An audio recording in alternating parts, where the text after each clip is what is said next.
Good morning, everybody. It's the Ragnarok Ranger from Ragnarok Theory, coming at you today from the bunker. It is actually Wednesday. Didn't record yesterday. You'll see why later on. Anyway, welcome to this week's bunker session.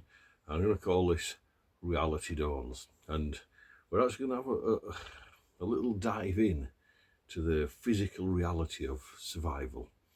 Okay.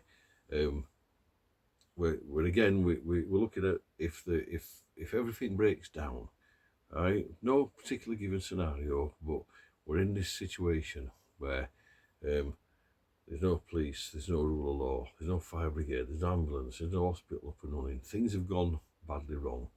Okay, generically. So, the first thing, illness. We've already got a population out there of people that are absolutely ill and don't work and stuff like that, and I agree, like many, that most of them probably can't. A lot of them can't, I get that, but I know people that who get so much through being on benefits are just unwilling to work, right? So I do actually, whether I know them or not, they're not my friends, because I just actually find it disgusting that that's their attitude. But illness can be short term, can't it? So something could happen, you could get ill. Yeah, now the problem is you can't stockpile meds. I know that, because you get them on a cycle, so you're just running out where you get some more and stuff like that. So illness is one thing. Illness may be something you can overcome. Illness may be something that is true and long term and in your family. Okay, and in this reality, we're looking at a family of people that are sheltering, bugging in together during a situation. Okay, so you might have grandma or granddad who's in the 70s and bedridden and been having regular carers coming in looking after them and stuff like that. Okay, and now all of a sudden that falls on you to do. Okay, except you don't have the skills and the knowledge really to be doing it properly, but you just have to. Then there's incapacity. Now, incapacity again, so you could fall off a wall and break both your legs and you'll be incapacitated, won't you, until your legs have healed. Or there are real long-term issues that people get that do incapacitate them to the point where they can't walk or they can't do things for themselves. And again, these people who are so severely unable to do things for themselves are gonna fall under that category, the same category as the old person laying in a bed. Yeah, they're still gonna need looking after. They're still gonna need help, more so in this situation.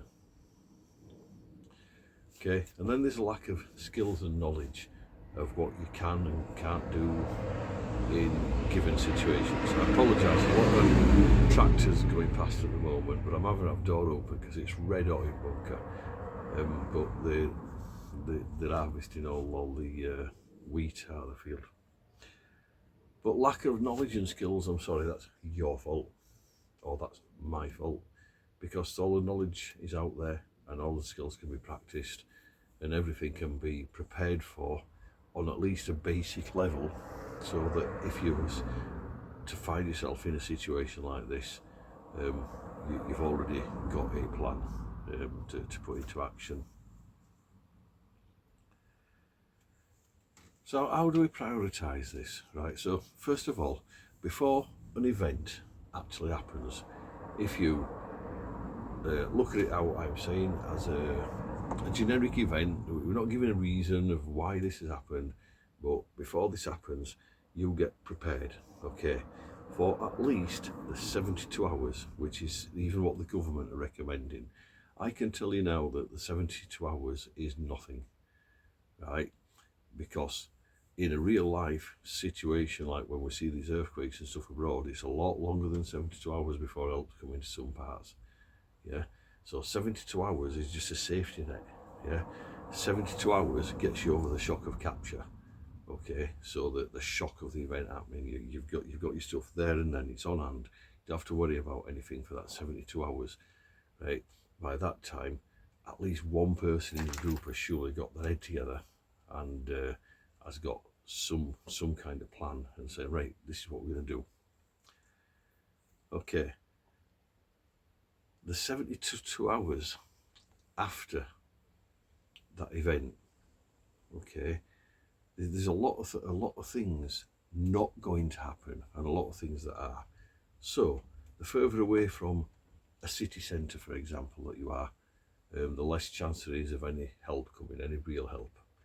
Right, where I live, most of the people around here are actually quite old and infirm anyway, so they're not going to help me. Right, so I have to prioritise. Do I help them, or do I look after us? Okay. Beyond 72 hours, yeah, you can't know how long 72 hours ends here. How long is a piece of string? How long is it until help might come? How long is it until they can restore water or get water bowsers out? How long before they can get food to people and aid and blankets? Okay, it's immeasurable and each situation is different. So you have to take it into your hands to have prepared. And this is what I say, you're looking at needing a minimum of 3 months. And the more people involved in your little group, that's 3 months for every individual, 3 months for every pet if you've got pets. Okay, because if you haven't got that, your pet's going to become a burden because it's going to be in your stores, right? And it won't be long before it's on cooker and you're having a bit of dog sandwich when you're starving, because that's human instinct. And it sounds awful, but it's like that's the kind of reality that people could get to if they got nothing in the cupboards for 3 months. So you can map your priorities out, but priorities change via necessity. Okay, so a situation like this will be fluid, it will be live, it will be happening to you, right? So what might seem important when you're planning it, in reality, depending on what has happened, that priority list may now change. Okay, so you've got to look at it that way. You've got your list of priorities, but what is number one priority? Right, storing water, alright, we've got that. Storing food, we've got that. Yeah, storing ways of keeping warm, we've got them. Right, so they're probably immovable. Right, but because you've got them, they're not at the top of the list.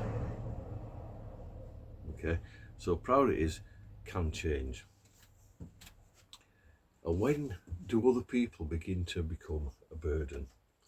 So the person who is laid in bed, that person who has got no medication, is absolute agony, and who's screaming day after day, right, attracts attention as well to you being in that property. Right, the actual mental and emotional trauma that anyone will be going through. I'm not going to say it, but you know what I'm thinking. Yeah, where does that lead? There's some grave possibilities in there, realistically. I'm not saying that anybody would do any harm, right? But it could just be a dog. It's got no food. You can't keep giving it your food, so I'm sorry. Dog has to go. You can't prioritise it over a human being, can you? Right, so burdens, things and people are going to become a burden. One of the worst ones, if there's 5 of you, for example, and you've all pretty much got your head around it, then after the first few weeks, one of them 5 people becomes extremely lazy, won't help out, just lays there expecting you to be fed. At what point do you say no? If you're not helping keep this place clean, if you're not keeping it sanitary, if you're not helping look after grandma, if you're not helping with this and that, then you're not getting food. And you're going to have to be the alpha dog in that situation to make sure that they can't just come and take yours. Okay, so I'm going wagging out there, must be delivering something over someone's fence to grab it on it. So yeah, it's like a burden doesn't have to be someone who's incapacitated. It can just be a lazy swine in your mix. So at what point, you just open the door, turn for Mark, and tell them to be on the way. Okay. I'm going to wrap this one up by saying this to you. Okay. What is your normal? What is your everyday? What is your expectations? When you get up every day, you know what your life is about. Okay, so what is your normal? How far beyond your normal have you ever been? Okay, yeah, my normal is you get up, you drive to work, you do your job, you come home or whatever, right? But what about if car breaks down, nearer to work than home?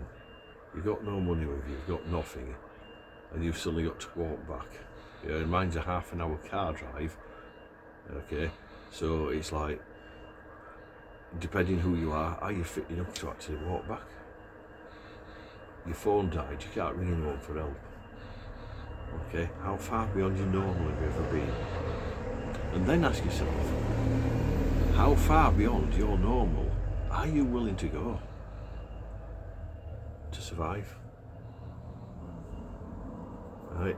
And if you sit there seriously by yourself and think this through, you'll be a lot darker than you think you are. Because human survival, it's like this rule of 3, 3 minutes without air. Well, I don't think I'll last 3 minutes without air. Right, 3 hours without shelter. Well, I've been laid on an ambush in past for 12 full hours in the snow and got hypothermia and still survived. So that's nonsense, no shelter for 3 hours. Right, okay, and then 3 days without water, 3 weeks without food. Right, I've watched human bodies die when I've worked in care industry, and they've lasted longer than 3 weeks without food and water, just having the lips wet and stuff like that.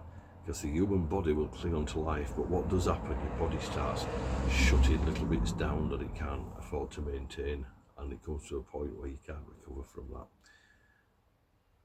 Right, so what when you have to accept that you've got a new normal? Do you know how to know what that new normal is? And I'm going to use myself now as an example. I'm not at work today. I came in last night, I've been off 2 weeks, came back, done 2 shifts in absolute agony. I've worn my TENS machine pretty much all day long. Came in last night, I was physically, emotionally drained, and I just fell asleep on the sofa until about 6 o'clock at night. Absolutely conked out, and then I was sluggish all this morning, and that's why I didn't come and do the video straight away.